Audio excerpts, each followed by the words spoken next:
I still have nightmares about my mother. I told my friend Zach on a frigid October night in downtown Mystic. She's running through the Darien jungle from a man dressed head to toe in camouflage. His face is shadowy and deformed. I can't see my mother's face, but I can hear her scream. Zach's face was as pale as mine, flushed with goosebumps. I don't know what to say. I kept the rest of the dream to myself because it was too terrifying to put into words. I never met my mother or even saw a picture of her. In my dreams, however, I saw her braided hair, mestizo skin, and unblinking brown eyes so vividly that I felt like I had met her many times before. For years, I had the same dream and sinking feeling that the man chasing her was my father. You don't have to say anything. I'm just letting you know before. Is that why I nodded. Why can't you just tell me? If I told you, you wouldn't have come, I said firmly. He shrugged as we passed Mystic's iconic pizza restaurant. The streets were surprisingly sparse for a Saturday night so close to Halloween. Only a dozen groups of people, including a noisy, argumentative family, passed through the quaint shops, eateries, and bars. You've been sounding a lot like Jordan lately. I grimaced. If you had the experience I just had, you'd believe in the supernatural too. I'm sorry. You and Jay went through a lot last month. How is she? I paused to study Zach's expression to see if he was genuine or asking out of obligation. His glassy, darting blue eyes let me know he cared, but was weary and anxious about the night ahead. I longed to tell my anxious friend more, but didn't want to scare him off. I lured him to Mystic on a pretense of needing help with a family issue, which wasn't completely a lie, but enough to make him come along. For a long time, Zach insisted on helping me learn more about my biological family when other people, including the woman I call Mom, insisted I live and let live. Especially after the ancestry test I sent away for had muddled results at best. Zach was the only friend besides my ex-girlfriend who supported my continued search for answers. He was the only friend who listened to my dreams and didn't attempt to psychoanalyze them. Unlike the others, he didn't give me some cliche bullshit about my real family being here. If he knew what I meant by family, however, he'd leave me astray like the rest of my friends. I thought briefly about inviting Jade along, but despite her immense capacity to care, I didn't want to burden her after her recent stay at a psychological trauma clinic. My problems seemed minuscule by comparison. They bothered me endlessly, however, and I didn't want to face them alone. She'll be in therapy for a while, but she's doing better. I'm so glad. Are you trying to get back together with... Sorry. Never mind. How are you doing? I'm okay, but I'm not telling you anymore until we get there. What's the harm? You dragged me out here, Miguel. Do you think I'm going to head back now? Where are we? Okay, fine, I said, stopping in front of a shoddy brick apartment building.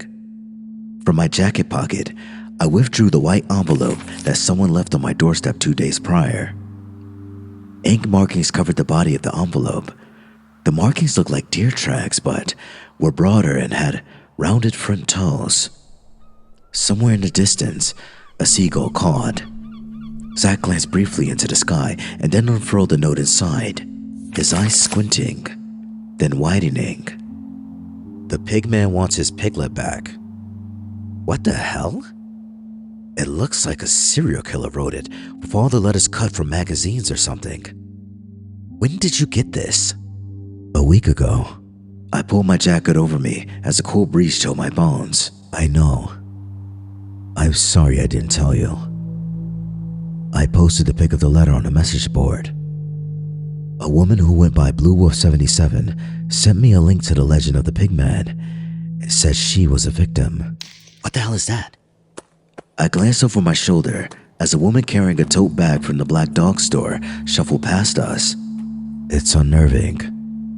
Sometime in the 70s, a group of teenagers saw a woman being drowned by a man with a pig-like face and never resurfaced. The woman DM'd me and let me know she was the victim and got the note too. She invited me to this place too. Really, Miguel? This is why you dragged me here. I'm here to support you, but never mind. What does some folk tale from the 70s have to do with you, and how do you know you can trust her? The night after I got the note, I had the same dream, but this time, I could see the man's deformity, his pig-like snout. It was terrifying. Also, I don't know if I could trust her, but she sent me a picture of the note she received. It had the same look. I don't even have to look at you to know you think I'm crazy. You are crazy. Let's just go inside. I knocked on the outside of the metal door before realizing where the buzzer and intercom system was. As I pressed the lone button, Zach muttered, I can't believe you think a pig man is your daddy. I snarled as the voice of a late middle-aged woman answered. Yes? It's Miguel Boyd. Before I could say anything more, I heard a buzz and an unlatching of the door. I opened the door to a dimly lit hallway lined with torn sculpted carpeting. Despite the building being multi-leveled, the staircase wasn't accessible from this side. There were only 3 rooms and a Mr. Pibb machine at the end of the hallway that looked like it hadn't been working for years. The first 2 rooms were unnumbered. The last door numbered 1C, and faded black script was left cracked a few inches, the TV glow flickering through its crevice.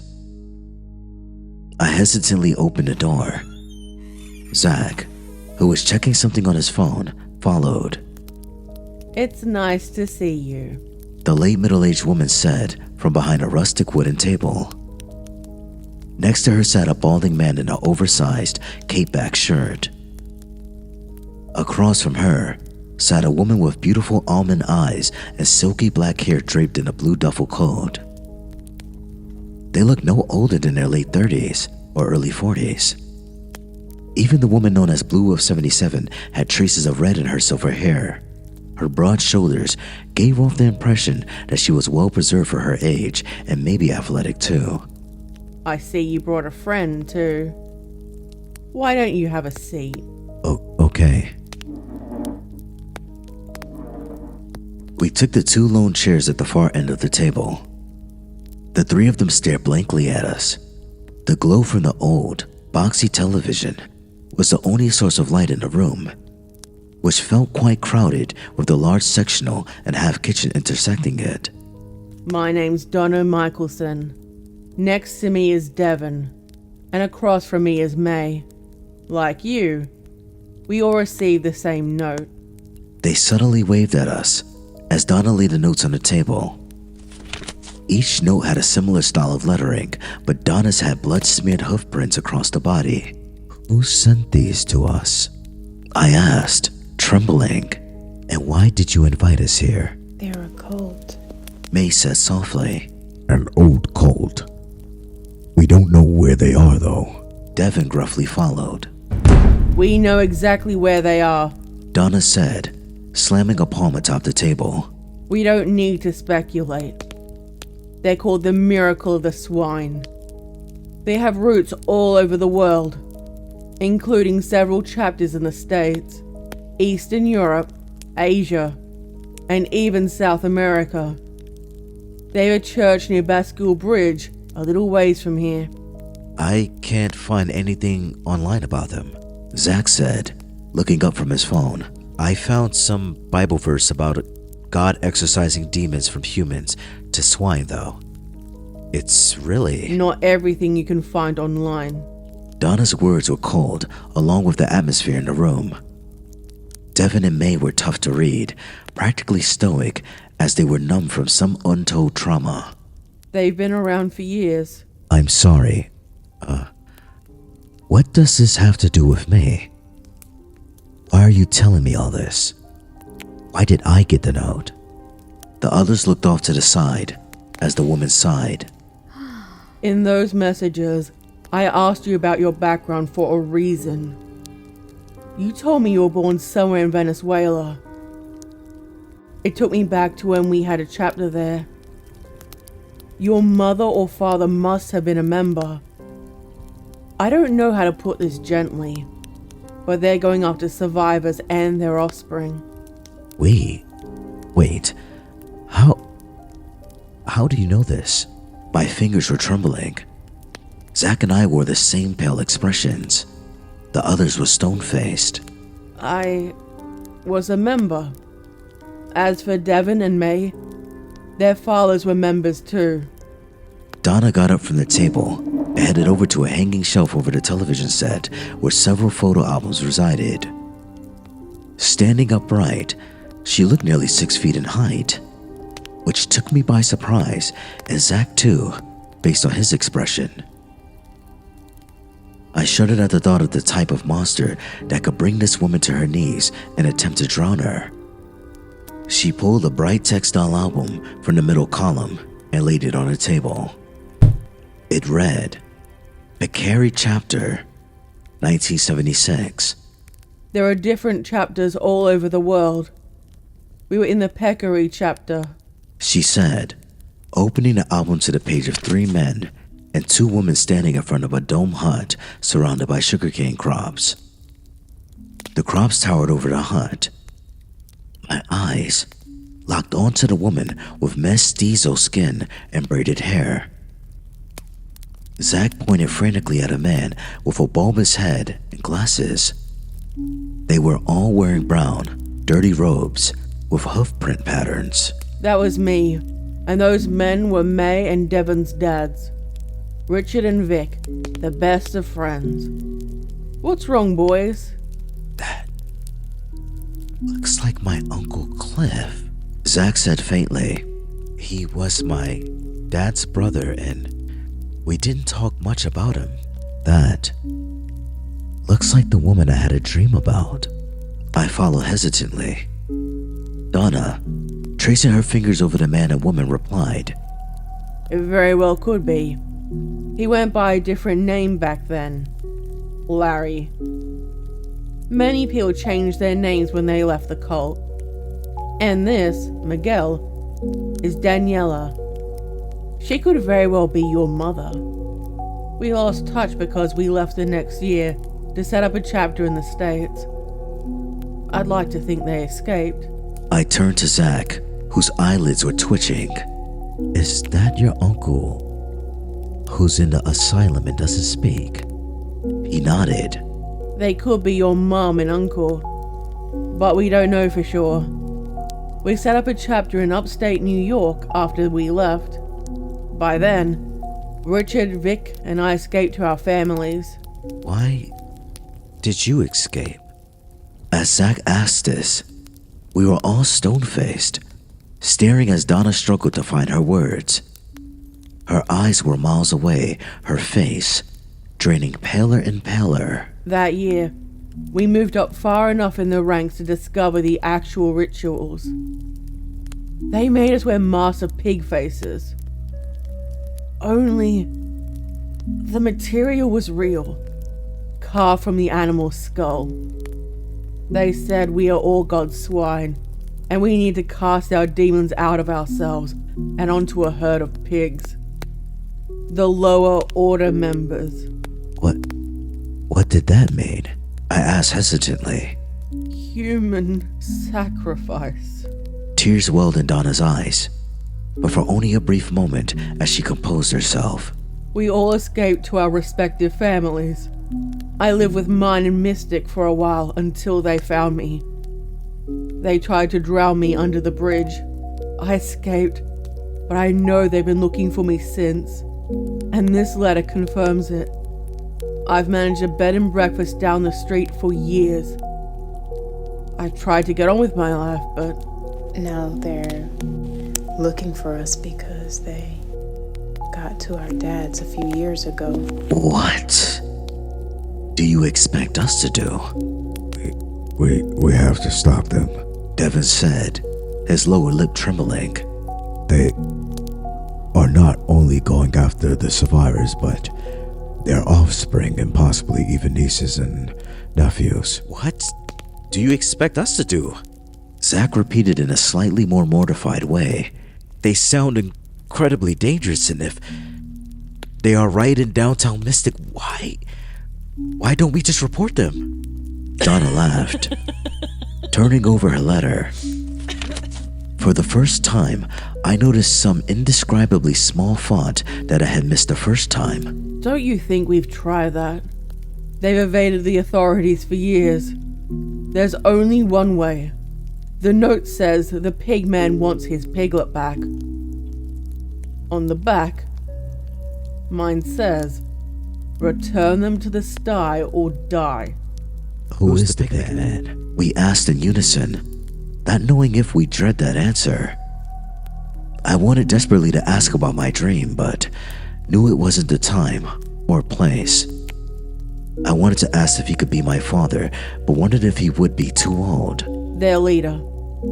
Beyond that, I don't even know, she said hushly.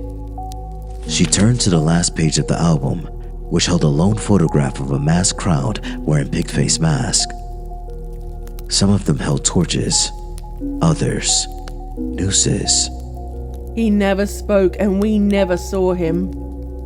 But in every service, the chaplain mentioned him as the father of Sty. This is crazy, Zach said, standing up from his chair. Look, Donna, I believe you, but what you're asking from us is way too dangerous. I'm sorry. Just as I nodded and stood up as well, Devin put an arm around my shoulder. May stood by the door, not blocking it, but folding her arms. We understand. May's voice was soft-spoken, her even softer eyes gesturing for us to sit down and stay. We don't blame you at all if you leave, but we don't want any more victims. Our dads died a senseless death. Zach, your uncle didn't deserve to go to an asylum. And Miguel, your mom shouldn't have had to endure what she did. I appreciate that. We nodded and sat back down in our chairs.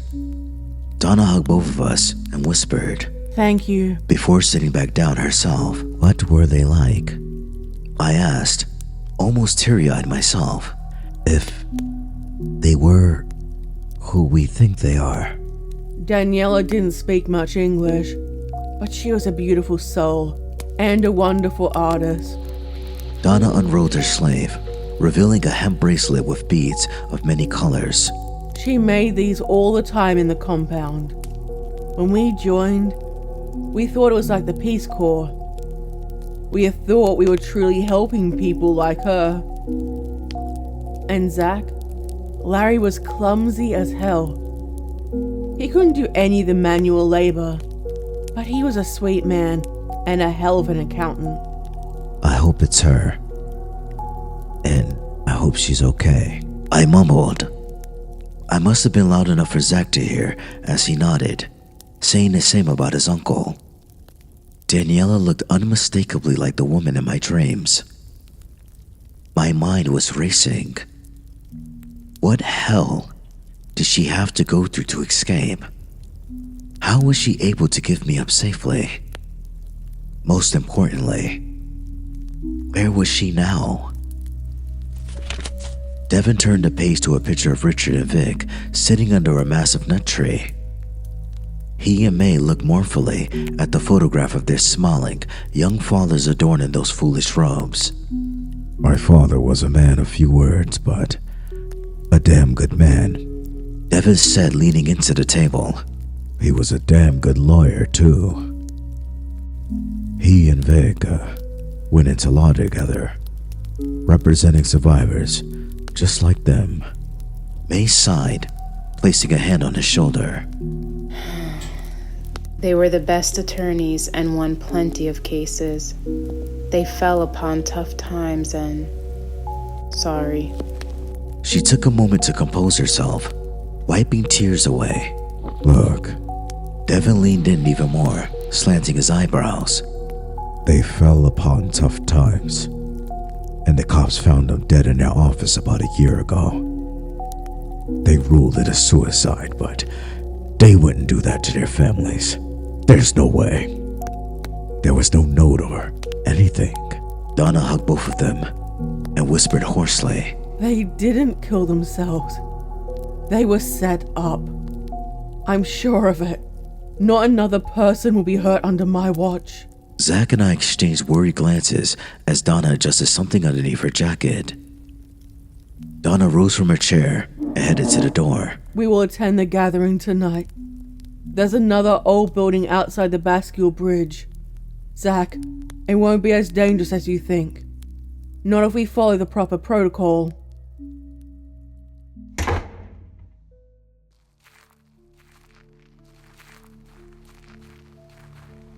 With those words, we followed Donna into the cold, sparsely populated streets of downtown Mystic. We walked in silence, lost in thought. I could tell Zach was thinking about his poor uncle. For May and Devin, their trembling lips let me know that they were just as uneasy about this plan as we were. They seemed to trust whatever the plan was, though.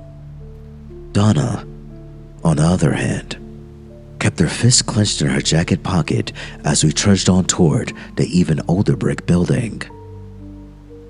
When we arrived at the brick building, Donna approached a dimly lit hole-in-the-wall shop. A wooden sign hung over it with the words Divine Crafts etched in black font. White doves were perched on the D&C respectively.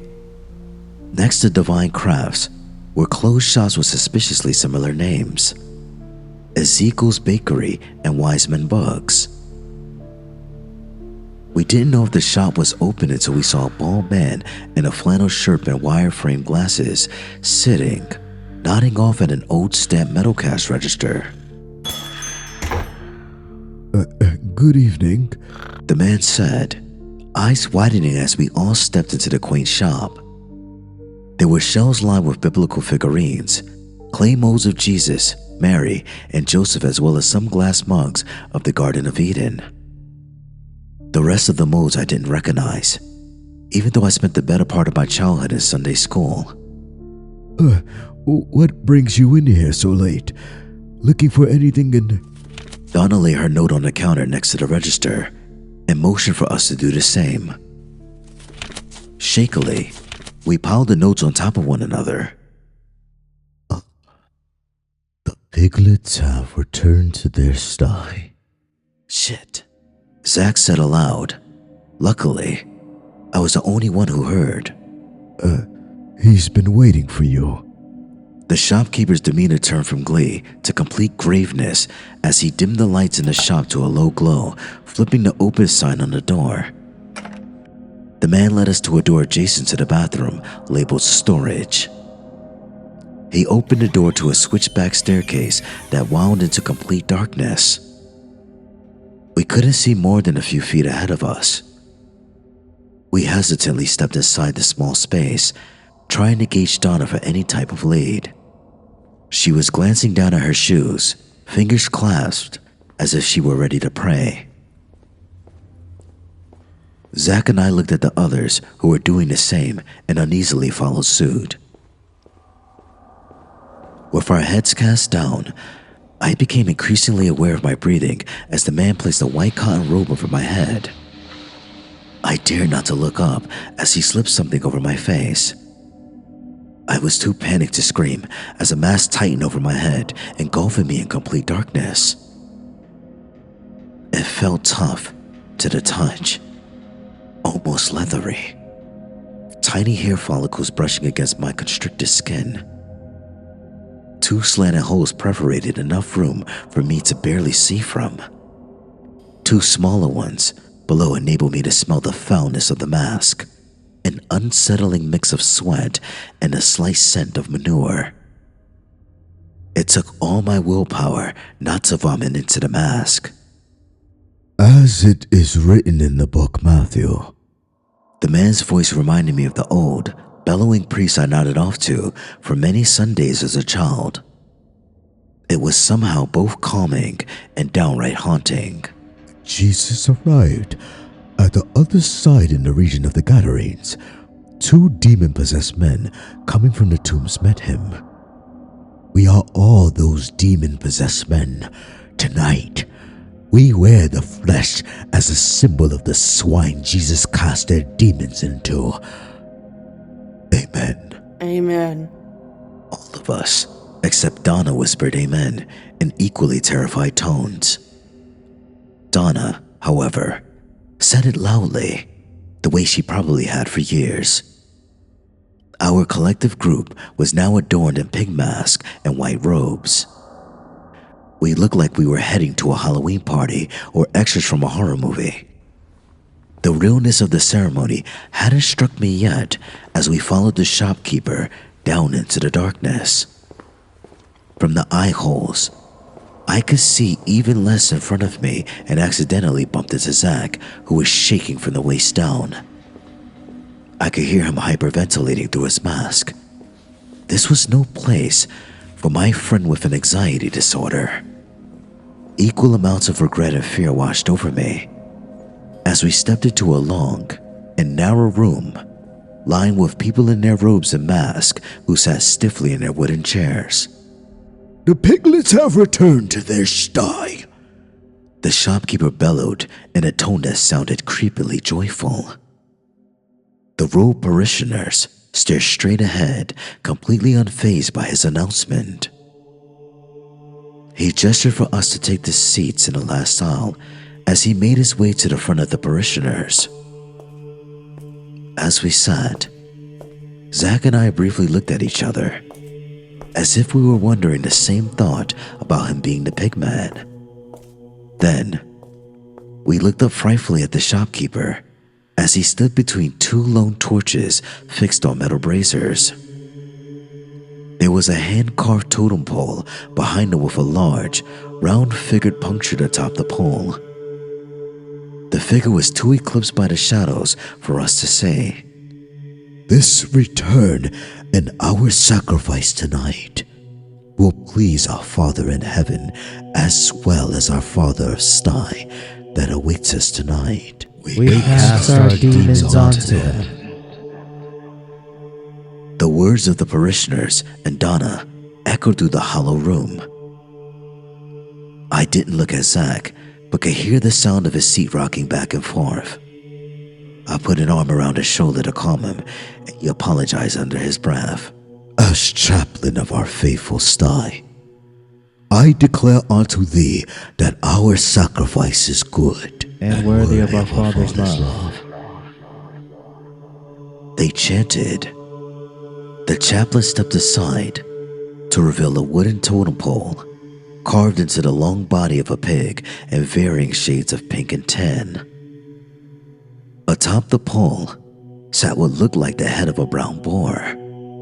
Only, underneath the head was a human neck with blood dripping from its endings. The 4 of us cocked our heads, trying not to vomit. Donna suddenly adjusted something under her robe. Now, we invite our brothers and sisters of this holy gathering, the miracle of the swine, to receive our Lord's miracle. The parishioners lined up behind one another to take an offering from the head. We lined up behind them, trying to mimic their stiffened posture. One by one, they touched the nose of the boar, sliding their fingers down his bloody neck. Once a parishioner rolled his or her finger in the blood, the chaplain kissed their forehead and they returned to their chair, their bodies showing almost no emotion. When Donna reached the front of the line, She stepped toward the pole and placed her left hand on the head, running her finger down the bloody neck. With her right hand, she pulled a black object with steel framing from underneath her robe. Your days of sacrifice are over, Donna said coldly, pointing the threaded barrel from a Glock at the chaplain's head. A collective scream rang out amongst the parishioners as they ran toward the staircase, knocking over chairs and falling over each other. We were too fright-stricken to move as she fingered the trigger. The chaplain let out a low, hoarse laugh as Donna unlatched the safety. Our Father the Sky will be pleased. You foolish woman. Did you forget the most important verse? When Jesus cast the demons into the swine, he told them to go. So they came out and went into the pigs, and the whole herd rushed down the steep bank into the lake and died in the water. Suddenly, the torch flames dissipated.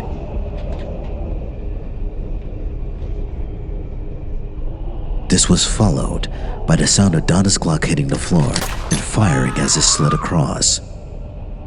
We screamed collectively as the spark of the gunfire briefly ignited the room. Then, there was pitch blackness. In the blackness, we heard the monstrous sounds of grunting and squealing. The others gasped as the snorts became more audible. One by one, they collapsed to the floor. I knew I was next as I felt the warm, moist snout pressed against my neck. The snout oinked and oozed cold, sticky liquid down my shirt. It had the awful texture of mucus and saliva, which caused my chest to shudder. Something about the liquid made me feel dizzy and nauseous. Within seconds, my consciousness slipped away, and I collapsed too.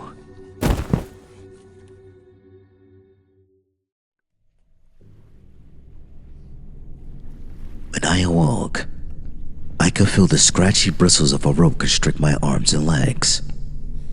I was still wearing the awful mask. Through the eye slots, I could see the wooden planks from a dock and the frigid water flowing below. As I turned to my left, I saw the others tied and masked, and two large black, cloven hooves tapping as they stomped down the planks. We must have been by the docks near the bridge.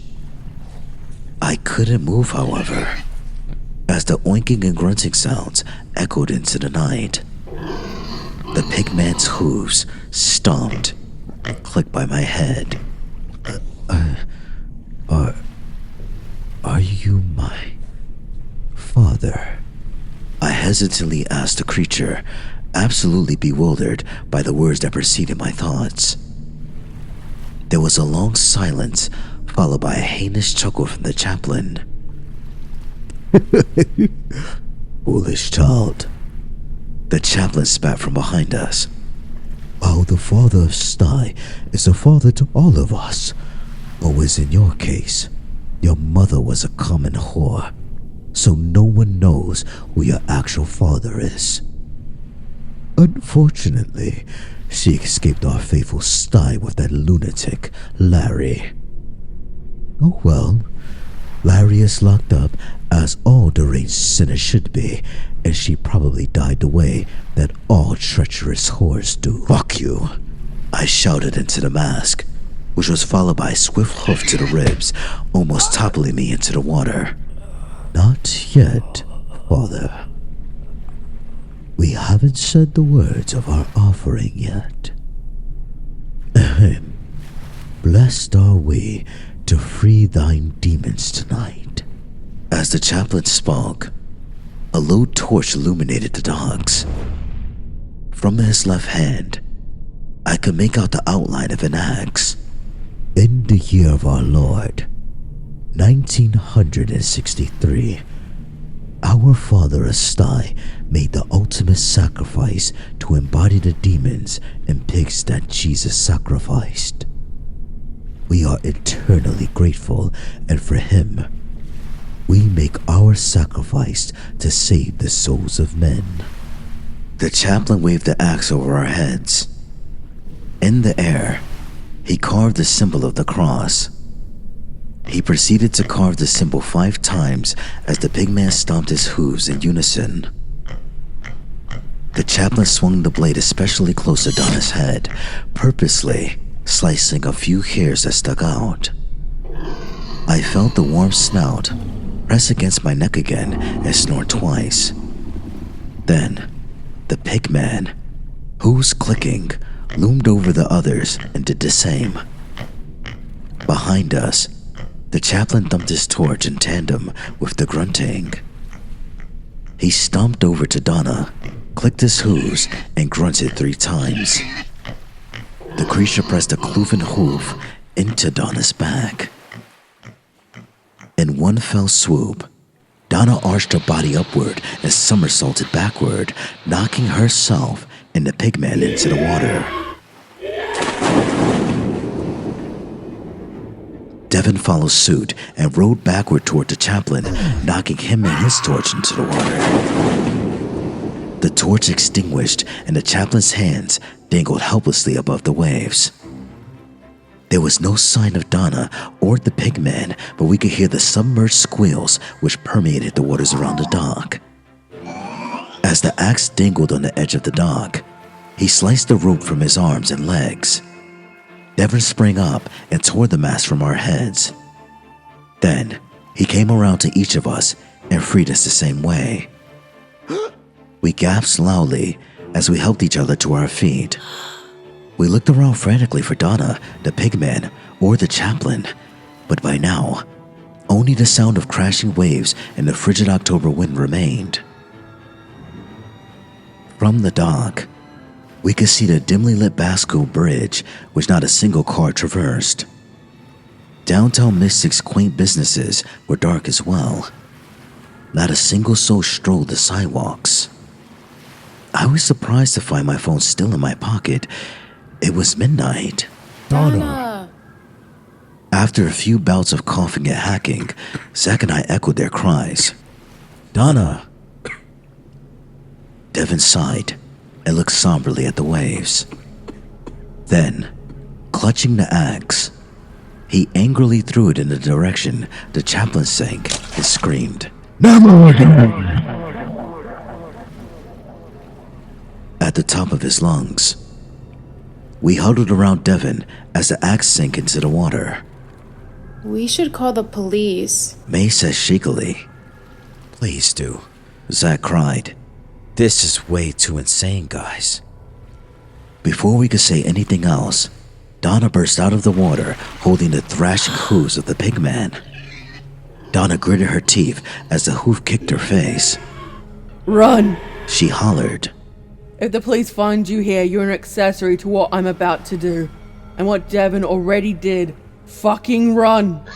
The pigman squealed from beneath the waves. A squeal that echoed into the depths of the water and the night. We ran up the dock and onto the street as fast as we could.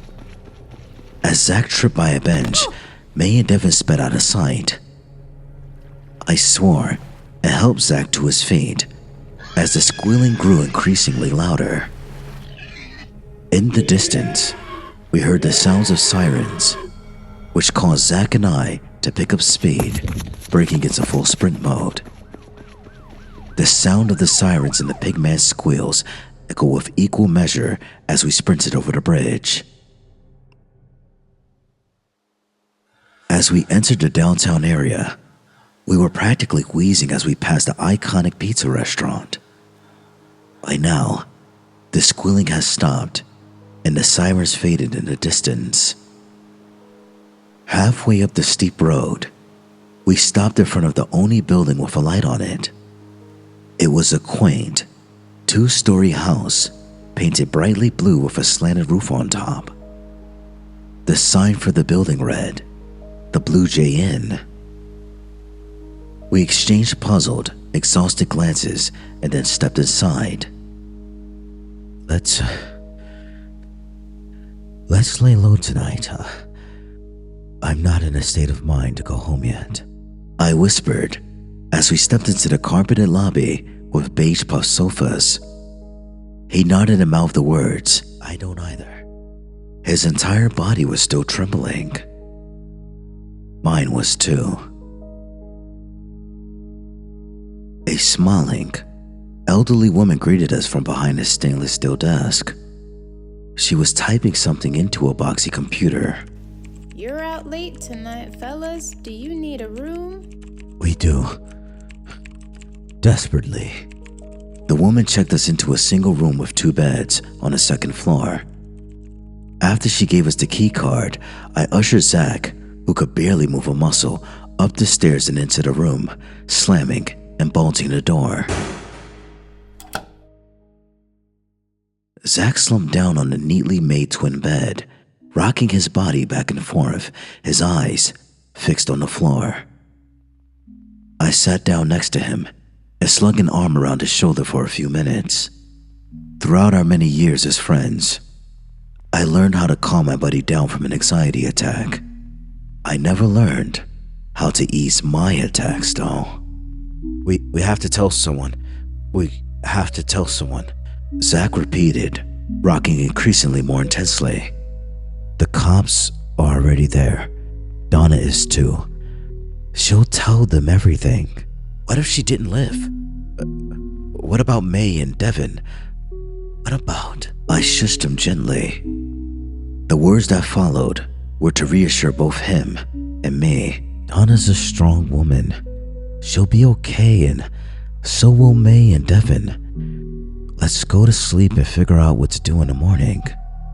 On the top of the bed, Zach fell into an anxious sleep, his body shaking tremendously as he dozed off. Even when he snored, he shook.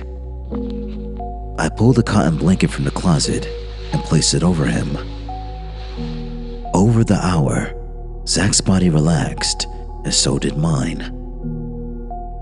When I was sure he wouldn't wake again, I pulled out my phone to find 3 missed calls from Jade. Before those calls, I realized that I had pocket dialed her around 11:30 for about 5 minutes.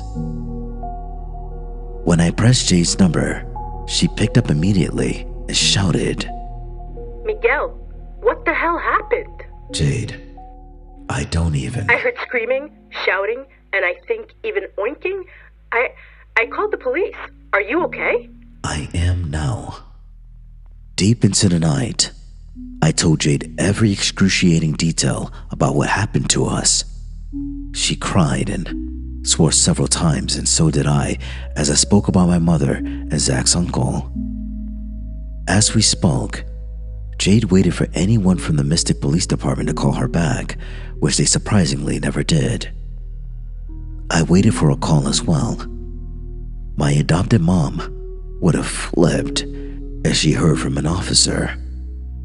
About a couple hours into the conversation, as Jack started snoring and shaking again, Jade realized that she hadn't provided the officer with Zach's name or mine. She only indicated that her boyfriend and friend were in trouble, which made me blush. By the break of dawn, Jade had fallen asleep by her phone. I whispered, "Good night, love," and hung up as she drifted off. It was already 6 o'clock by the time I heard people rummaging in the dining room downstairs. I didn't mind that I spent the night divulging every terrifying detail. We had both experienced trauma now, and somehow we would get through it together. I feared for Donna, though, as well as Devin and May, who were hopefully far away from Mystic by now. I feared for the parishioners, too. What would become of their lives? What would become of our lives? With these questions rattling through my mind, I crept downstairs as my poor anxious friend dozed the morning away. As I made my way into the dining room, I noticed a couple about the age of Jade and me looking up from a laminate table at a broad-shouldered woman in black pants and a white-collared shirt. Silver hair with traces of red draped over her shoulders. I stood in the doorway, jaw agape, as she handed them a tray with a stack of thickly sliced ham. The portions were more like slabs of steak than ham. The couple salivated as she placed the tray in front of them. You came in just in time, folks. This ham was freshly made, courtesy of our chef, who prepared and glazed it last night. Oh, wow. The man exclaimed. I've never seen slices this thick before. It's like he slaughtered it himself. The three of them laughed wistfully as a surge of vomit crept up my throat.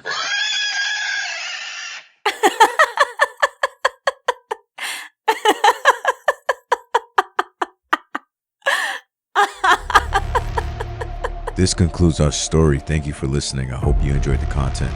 Please like, comment, and subscribe, and I'll see you in the next video. Bye.